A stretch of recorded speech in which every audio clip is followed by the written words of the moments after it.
In this video, I show you how I make a French onion sourdough loaf. The inclusions in this are caramelized onions and Gruyere cheese, the two common ingredients of French onion soup. The darker colors here are the caramelized onions. Once they're exposed to the heat, they will turn a darker color. The bottom side is light. I use a rack in my Dutch oven so that the dough doesn't sit directly on the bottom of the Dutch oven. This keeps the bottom soft and easier to cut through. In this video, I don't show you the whole process of preparing the dough. I've covered that in other videos, which I'll link below for the simplified sourdough recipe. This is the third stretch and fold. This is where we're going to add the caramelized onions and the cube cheese. This is 130 grams of small cube Gruyere cheese, and we cut it small so that it melts gradually into the dough. If it was shredded, it would just melt completely into the dough. 125 grams of caramelized cooked onions, and it was about 400 grams when I started. It was 3 large size onions that I caramelized. After I was done cooking, I did put them on a paper towel so that they drained, because you want them as dry as possible.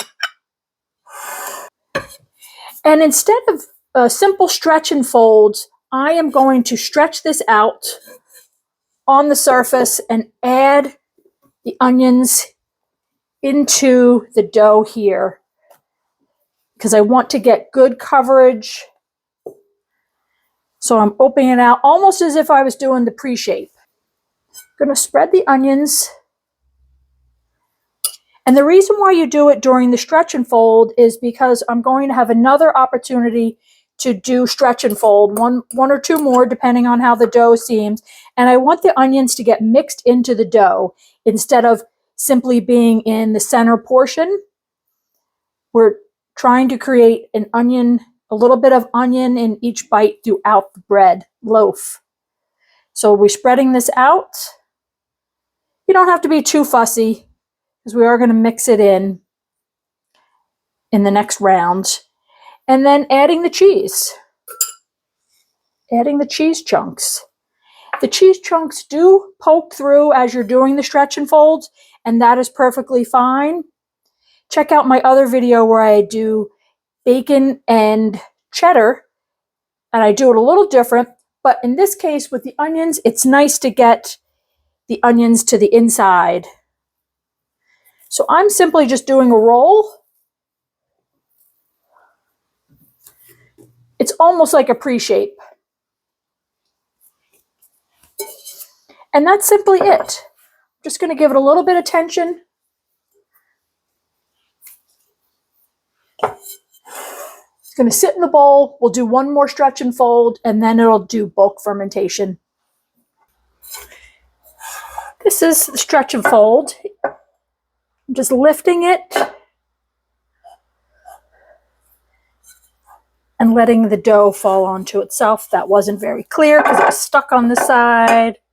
Okay, that's better. Do it one more time. Essentially just folding it over.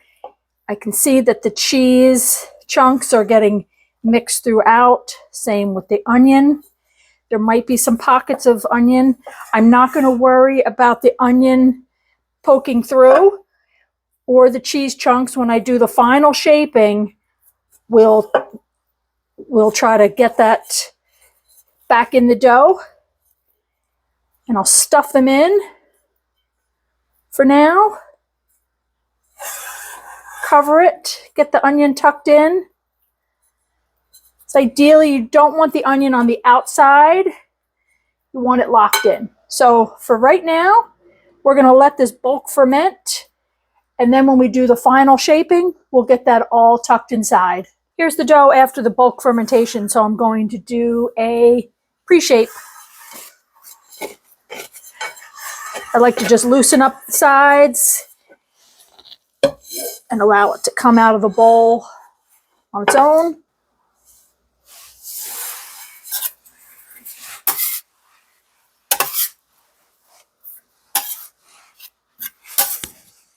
The large cheese chunks are really nice once it's baked. They seem like they're a challenge at this stage, but they're so worth it in the final bake.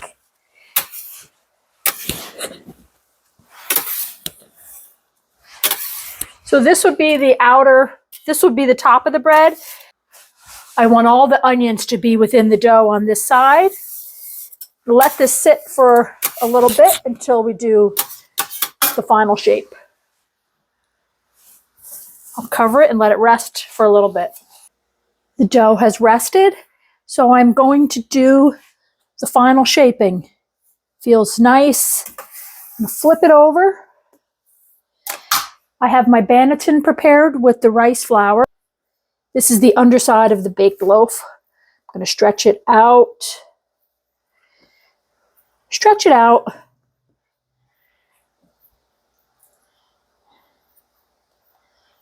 Looks like nice coverage of the onions and cheese.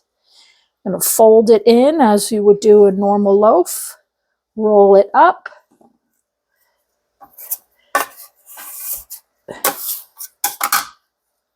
See a little bit of the onion sticking out here, but that's okay.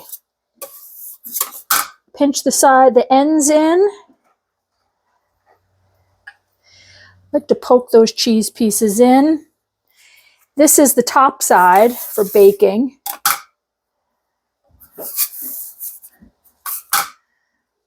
Let this sit for a little bit so that the seam can seal, and then we'll put it into the banneton for the final shape. Remembering that this is the top of the loaf.